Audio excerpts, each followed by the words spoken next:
Le XIIe siècle a donné naissance à une légende littéraire d'une exceptionnelle richesse. De la littérature au cinéma, du Moyen-Âge à nos jours, des enfants aux adultes, le Graal passionne, inspire et enchante. On doit cette prolifique invention à Chrétien de Troyes qui, entre 1180 et 1190, compose le Conte du Graal. Un récit plein de mystères, notamment entretenu par le fait qu'il restera inachevé. Un récit aussi qui lancera une longue tradition littéraire. Jacques Roubaud s'inscrit dans cette réécriture arthurienne.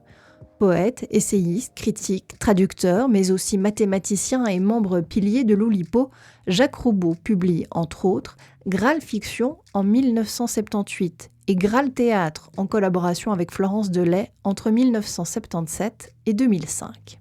Laetitia Dain a dédié sa thèse à la manière dont Jacques Roubaud revisite la matière du Graal. Entre fidélité aux textes médiévaux et liberté créative, le tout en y intégrant une réflexion sur les processus de création des romans postmodernes. À travers une approche intertextuelle, Laetitia Dain met en lumière les tensions entre passé et présent, mémoire et oubli, unité et diversité, fidélité et transformation du récit arthurien. Bienvenue dans ce nouvel épisode du podcast de la Faculté des Lettres de l'Université de Lausanne.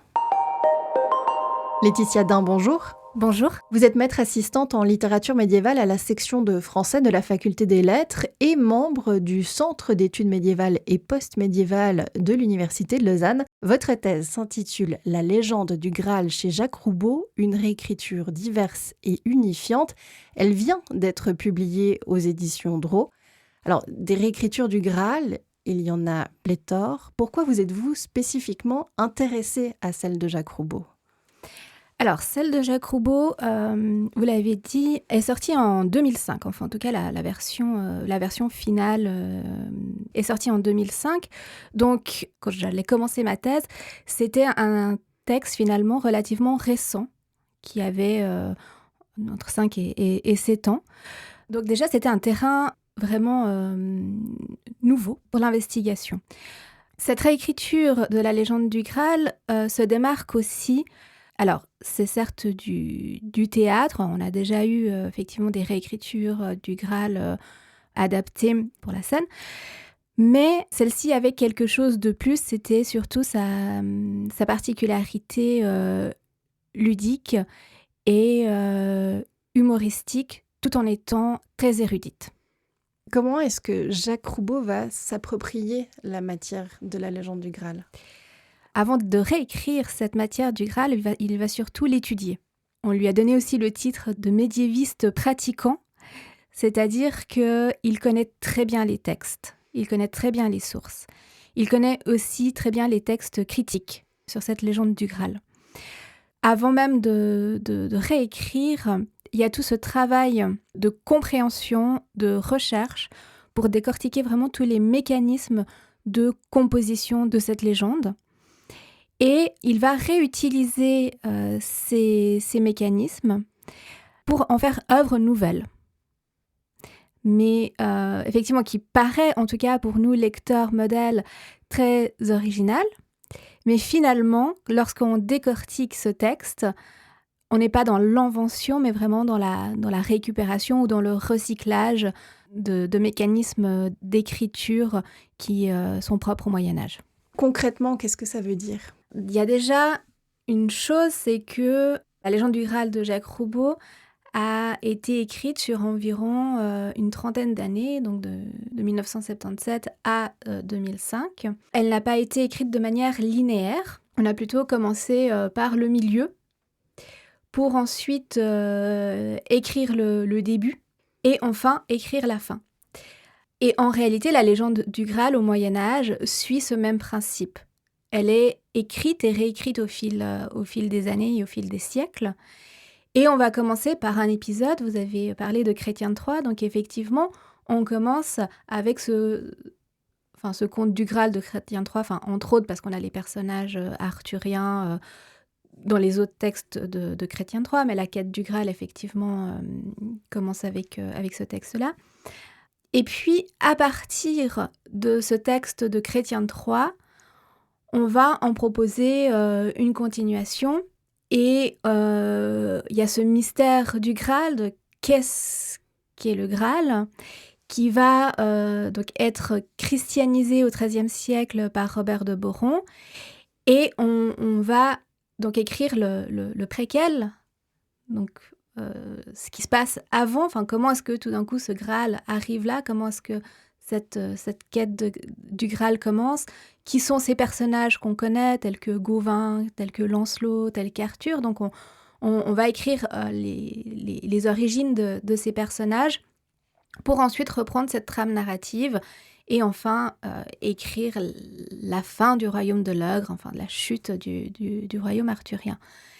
Donc ça, c'est un premier mécanisme, disons, de réécriture, c'est-à-dire de suivre un peu cet ordre qui n'est pas du tout linéaire.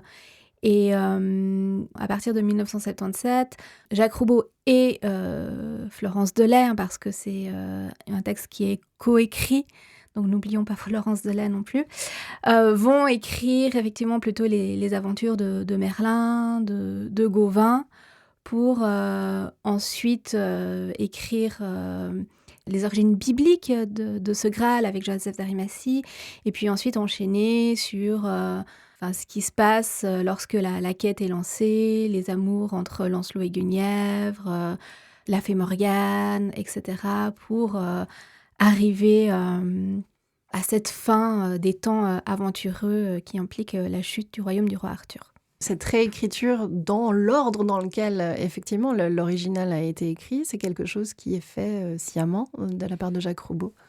Alors oui et non, je dirais. Donc effectivement, le fait de commencer plutôt par Merlin, Gauvin, etc., oui, ça a été voulu.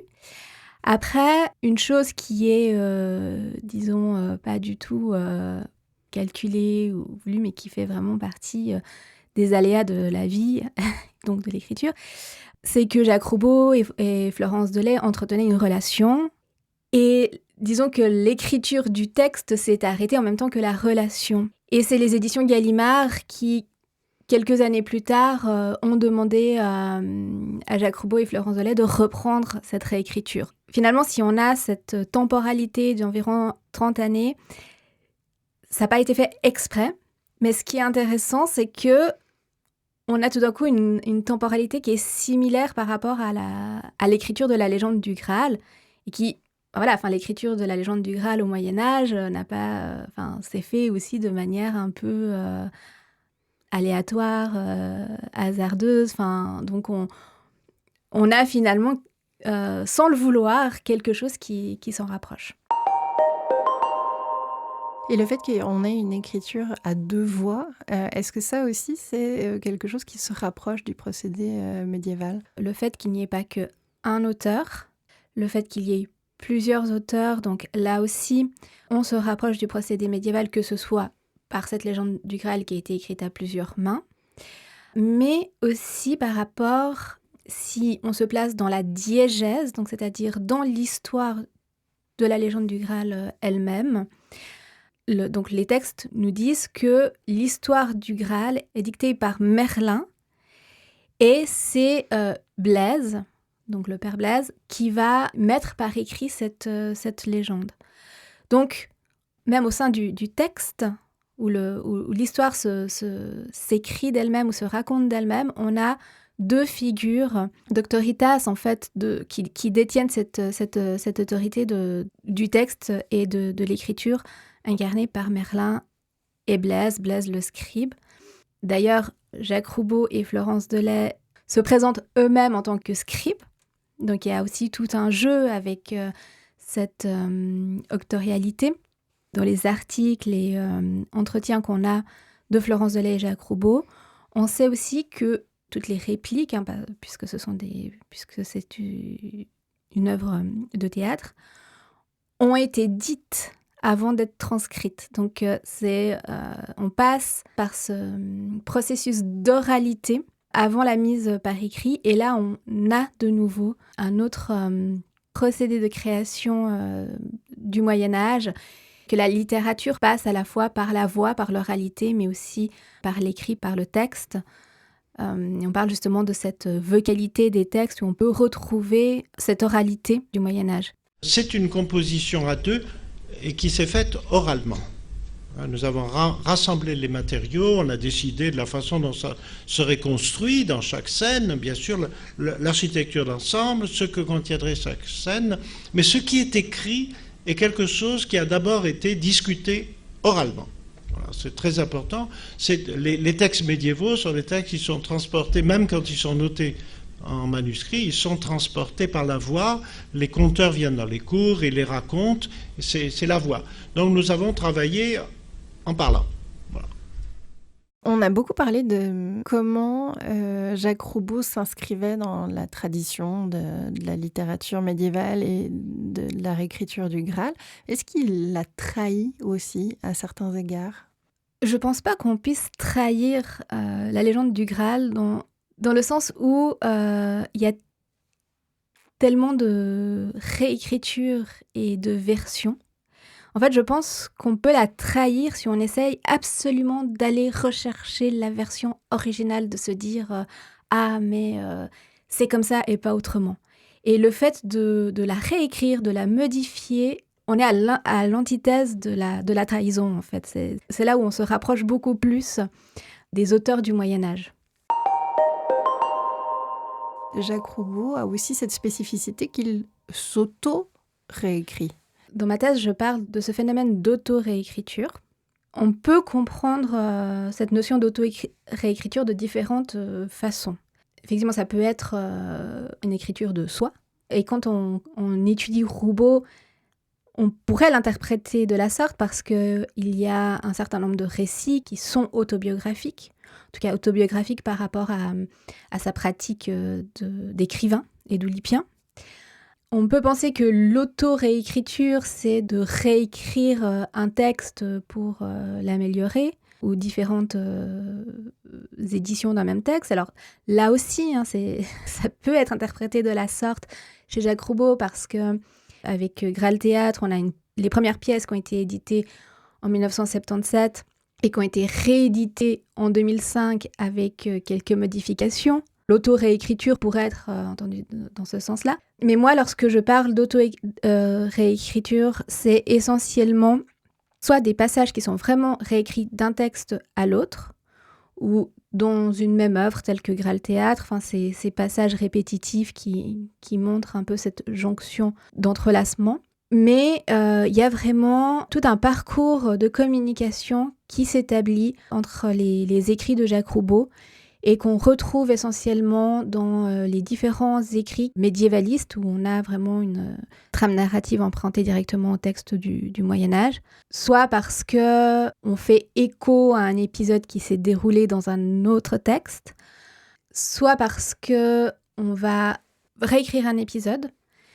Et ça, on l'a par exemple dans Graal Théâtre, lorsque Arthur doit aller chercher une femme, c'est-à-dire Guenièvre. Dans Graal Théâtre, on a une vision plutôt centrée sur Arthur et Merlin et la nécessité de trouver une femme pour un roi, en fait, quand un roi ne peut pas être sans reine. Et il y a une réécriture de cette légende arthurienne pour les enfants, où là, c'est assez intéressant parce qu'on a moins la vision d'Arthur et de Merlin, mais on a la vision de Guenièvre. Et une vision un peu plus romantisée d'avoir un mari, etc. Donc c'est assez intéressant la manière dont c'est fait. On a effectivement la même scène, le même épisode, mais avec des perspectives différentes. On l'a dit, il y a presque 30 ans entre la première sortie de Graal Théâtre et la dernière complète de 2005. Est-ce qu'il y a aussi un processus de réécriture de ce qui avait été rédigé en 1977 ? Oui, il y en a un qui est même très intéressant. Le texte de Jacques Roubaud est très érudit et il introduit aussi des anachronismes. Et dans le texte de 1977, il y a... alors généralement, les anachronismes sont liés à Merlin et Blaise. Alors Merlin, c'est celui qui peut voir l'avenir, donc ça justifie en fait ces anachronismes. En fait, Blaise, c'est le scribe, hein, c'est celui qui est dans l'esplumoire, enfin, un peu ce bureau. Dans la version de 1977, on peut le contacter par télégramme. Sauf que, bien sûr, en 2005, ce moyen de communication, le télégraphe devient un peu, et même beaucoup obsolète, hein, fait partie du passé. Donc c'est là où l'anachronisme a moins d'impact, disons, ou en tout cas ne fait peut-être pas réagir comme on le souhaiterait. Donc ce moyen de communication est remplacé par l'adresse email blaise.nunterbeland@logre.com, quelque chose de ce style. Et bien sûr, cette incongruité fait vraiment sourire. Vous parlez d'ailleurs d'anachronisme créateur. Est-ce que ça en fait partie ? Oui, tout à fait. Ça, c'est un exemple d'anachronisme créateur et d'un anachronisme qui est vraiment très bien réfléchi et vraiment très bien choisi, disons. Après, c'est un texte de fiction, donc effectivement, l'anachronisme n'est pas nécessairement quelque chose de négatif dans la façon dont il est utilisé par Jacques Roubaud, parce qu'il amène cette touche aussi humoristique.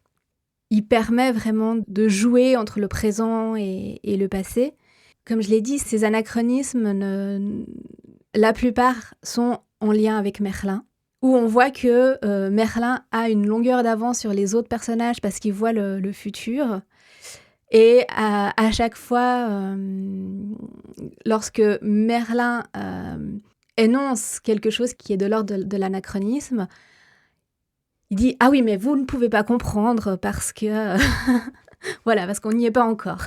Donc, il y a toujours ce jeu et bien sûr, c'est quelque chose qui va faire sourire le lecteur. Est-ce que les textes de Roubaud sont drôles ? Les textes de Roubaud sont drôles. En tout cas, ils sont ludiques.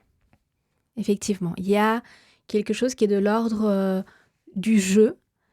Il y a une certaine, ou en tout cas une impression d'une certaine légèreté. Il y a bien sûr des choses qui sont drôles et qui font sourire. Mais là encore, derrière ce rire, qui n'est pas du tout un rire gras, mais c'est vraiment un rire érudit, il y a vraiment tout un savoir qui se cache derrière. On va jouer avec des références. Donc, il y a ce plaisir-là. Enfin, il y a vraiment un rire très intellectuel, j'ai envie de dire, qui va faire en sorte que le lecteur est toujours actif dans sa lecture. Il y a toujours des énigmes à résoudre ou des choses à reconnaître, repérer. Et c'est une lecture très… on est assez satisfait lorsqu'on reconnaît soit une référence ou un détournement. Un peu comme un jeu de piste ? Un peu comme un jeu de piste, oui, tout à fait. Lire Roubaud, c'est vraiment prendre part à un jeu de piste. Et là, c'est aussi un aspect qui est olympien, finalement.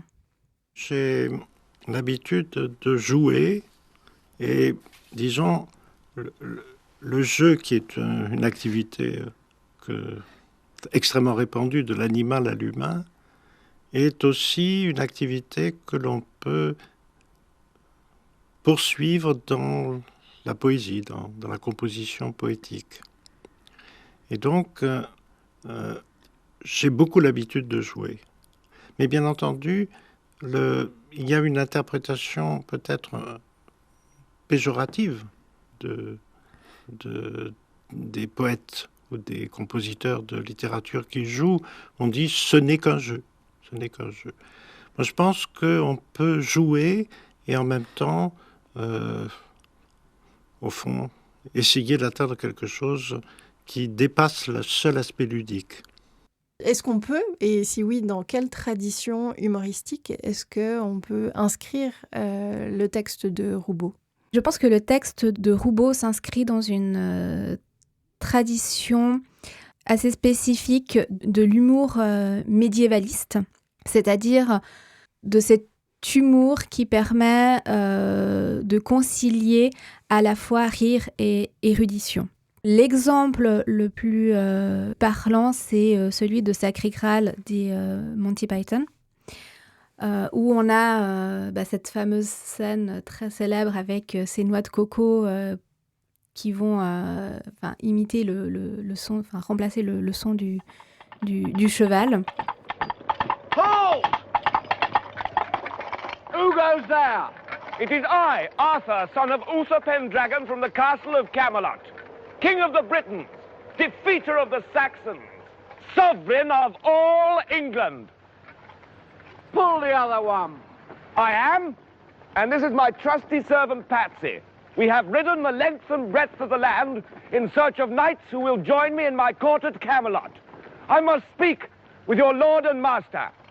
What, ridden on a horse? Yes. You're using coconuts. What? You've got 2 empty halves of coconut and you're banging them together. So? Ce moment incongru, mais c'est aussi un coup de génie, va effectivement amener ce rire. Il y a aussi le fait de, là encore, jouer avec les anachronismes. On a aussi énormément de liens avec le présent. Il y a un côté à la fois burlesque, à la fois absurde qu'on retrouve dans ce film.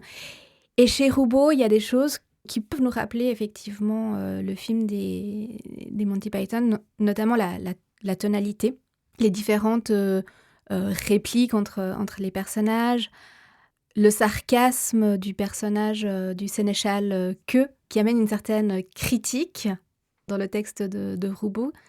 Mais ce qui est intéressant, c'est de voir que ce personnage-là, dans les sources, est déjà très sarcastique, où il incarne un peu cette mauvaise humeur.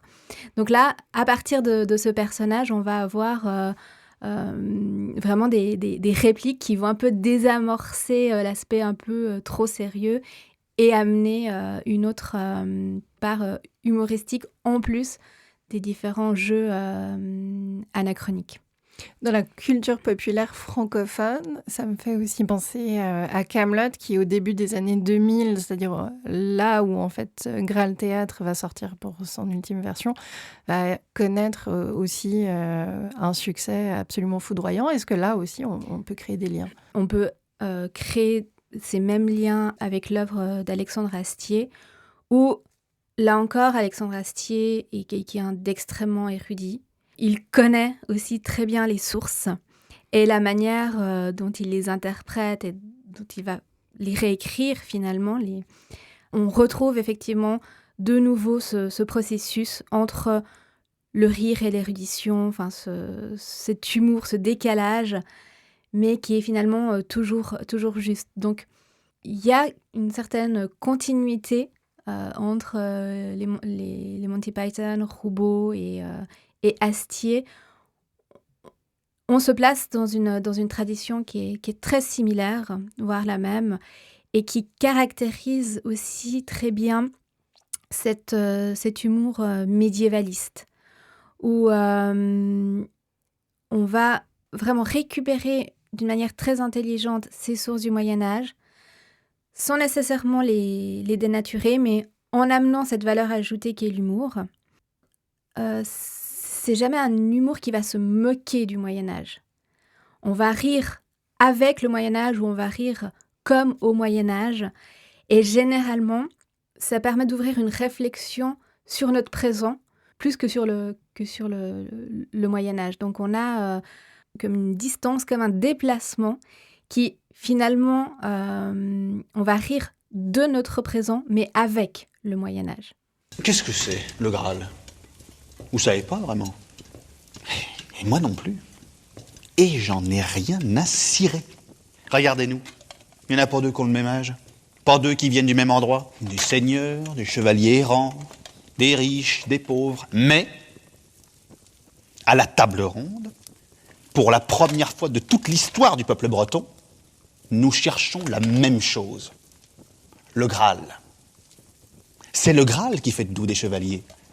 Des hommes civilisés, qui nous différencient des tribus barbares. Le Graal, c'est notre union. Le Graal, c'est notre grandeur.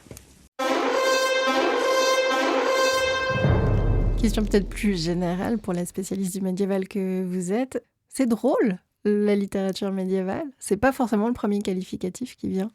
Ah oui, c'est très drôle, la littérature médiévale. Oui, bien sûr, il y a des textes tels que des fabliaux qui sont faits pour rire. Le roman de renard, par exemple, là aussi, on a du comique. Il y a une question quand même, c'est le fait qu'on ne va pas forcément rire de la même façon au Moyen-Âge que maintenant. Enfin, des choses qui peuvent paraître très drôles au Moyen-Âge nous paraissent peut-être plus grossières et moins drôles maintenant. Des choses aussi qui peuvent nous paraître très sérieuses avaient un potentiel comique pour les médiévaux. Donc il y avait aussi cet aspect-là. Donc la question du rire est vraiment une question très intéressante et aussi très délicate parce qu'il y a une certaine subjectivité et un certain lien avec l'époque en question. Pour moi, un poème du XVIe siècle auquel je tiens est un poème d'aujourd'hui, c'est-à-dire au moment même où je le regarde, où je l'entends dans ma tête, où je le dis à voix haute. Ce poème est un poème de maintenant. Et le fait qu'il ait été aussi dit et entendu 200 ans avant ne change rien. La poésie est maintenant. C'est pourquoi quand même le temps principal, c'est le présent. Vous avez aussi beaucoup travaillé sur cette tension entre le passé et le présent. Qu'est-ce qui ressort et qu'est-ce qu'il nous dit à travers le texte de Roubaud du présent ? C'est vrai que ça, c'est presque un des fils rouges de mes recherches, de faire dialoguer le passé et le présent. Le passé permet de nous décentrer pour ramener des perspectives nouvelles sur le présent. Une chose que nous dit Roubaud par l'acte d'écriture en soi, c'est qu'il va passablement critiquer la postmodernité, en disant mais finalement la postmodernité n'a rien inventé. Enfin, il le dit, le roman le plus post-moderne, c'est le Lancelot en prose finalement. Donc dans sa façon de créer, de composer, on retrouve effectivement des processus de production qui ne peuvent nous paraître originaux, mais qu'en fait existaient déjà au Moyen-Âge. Donc il y a aussi toute la conception de l'auteur, de l'importance de l'auteur. Donc Barthes parle de la mort de l'auteur. Le Moyen-Âge n'a pas encore vu la naissance de l'auteur. Donc là aussi, on a une relation par rapport au texte et par rapport à l'auteur qui est différente. Quand on travaille sur des textes du Moyen-Âge, on considère le texte parce que la plupart du temps, on ne connaît pas l'auteur. Et c'est un texte et on ne connaît pas l'auteur. Et les médiévaux ne connaissent pas la notion ni de plagiat ni de droit d'auteur. Donc on peut effectivement se réapproprier d'une manière ou d'une autre ce qui a déjà été écrit. Et d'ailleurs, on doit se réapproprier ce qui a déjà été écrit parce que pour les médiévaux, la création ex nihilo n'est l'œuvre que de Dieu. Donc on ne va pas commettre ce péché d'orgueil et se comparer à Dieu en disant je crée quelque chose qui n'existe pas. Donc à chaque fois, on va devoir se rattacher à une autorité et en apporter, si on veut, une plus-value. Soit parce que on a besoin de réactualiser ce texte parce qu'il a été écrit en latin puis qu'on ne comprend plus le latin. Enfin, il y a quelque chose qu'on apporte en plus, mais on n'est pas dans l'invention pure. Et c'est par l'acte d'écriture que Roubaud essaye de montrer que finalement la création contemporaine ou postmoderne n'est pas si nouvelle que ça. Elle s'écarte peut-être de la modernité, mais elle revient plus directement à la pré-modernité qu'à la modernité. Il y a un texte aussi de Jacques Roubaud sur lequel vous avez beaucoup travaillé. Je crois que vous travaillez même en ce moment dessus. C'est le Chevalier Silence, qui est en fait une réécriture du roman de Silence de Eldris de Cornouailles du XIIIe siècle. Vous me dites si je me trompe. Pourquoi ce texte vous intéresse particulièrement ? Alors j'ai commencé à travailler sur Jacques Roubaud par ce texte, et c'est un texte qui ne m'a jamais quittée depuis que je travaille sur Jacques Roubaud. Il se présente effectivement comme une réécriture du roman de Silence d'Eltrice de Cornouailles, daté du XIIIe siècle ou de la fin du XIIe siècle. Là, il y a une question de datation qui a été revue. Déjà, le roman de Silence en soi est extrêmement moderne, ou en tout cas fait écho à nos problématiques contemporaines, parce qu'il s'agit d'une fille qui va être élevée comme un garçon. Donc pour des questions d'héritage, les parents de la jeune Silence, quand ils découvrent que l'enfant est une fille, vont la faire passer pour un garçon afin de ne pas perdre leur terre.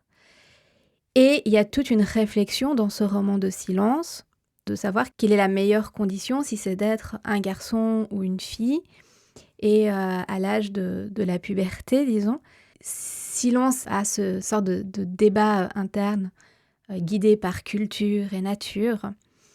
Elle se rend compte qu'en fait, la condition des hommes est bien meilleure que celle des femmes. Donc, pourquoi est-ce qu'elle va s'abaisser à une condition inférieure alors qu'elle peut avoir cette meilleure condition? Et donc, elle décide de devenir d'abord jongleur, parce que, ça c'est intéressant, c'est un entre-deux, puisque l'activité du jongleur, c'est le chant. Donc c'est une activité qui va aussi bien aux filles qu'aux garçons. Donc elle se dit, si je retrouve ma condition de femme, au moins je serai capable de chanter, je maîtriserai cet art. Et ensuite, elle va devenir chevalier pour, à la fin, retrouver bien sûr sa condition de femme. Mais il y a toute une réflexion et tout un parcours de l'ordre de la transidentité. Et Jacques Roubaud réécrit ce texte, donc il le réécrit en 1997. Sachant que c'est un grand lecteur et qu'il lit aussi l'anglais, il a très certainement eu vent des travaux qui ont été faits sur le roman de Silence en anglais, parce que ce roman a été surtout étudié par des chercheurs américains et anglophones. Dans cette effervescence du post-structuralisme, des approches genre, queer, etc. Donc on se place vraiment à cette période-là avec le Chevalier Silence. Ce qu'il propose dans sa réécriture, ce n'est pas... alors oui, il y a la question de la transidentité, mais il y a aussi la question de la neutralisation totale du genre, où Silence est en fait élevé avec son frère de lait Valvine, et ils sont tous les deux élevés dans l'indifférence des sexes. Donc ils sont frères et frères ou sœurs et sœurs, ils ont soit les cheveux longs, soit les cheveux courts, mais ils se ressemblent vraiment comme deux gouttes d'eau, mais rien ne les différencie. Donc effectivement, ces questions, en tout cas aujourd'hui, ont une importance considérable, bien évidemment un grand intérêt. Et ces questions de genre dans la littérature médiévale, est-ce que c'est le seul exemple? Est-ce qu'il y a d'autres textes qui traitent de cette question-là?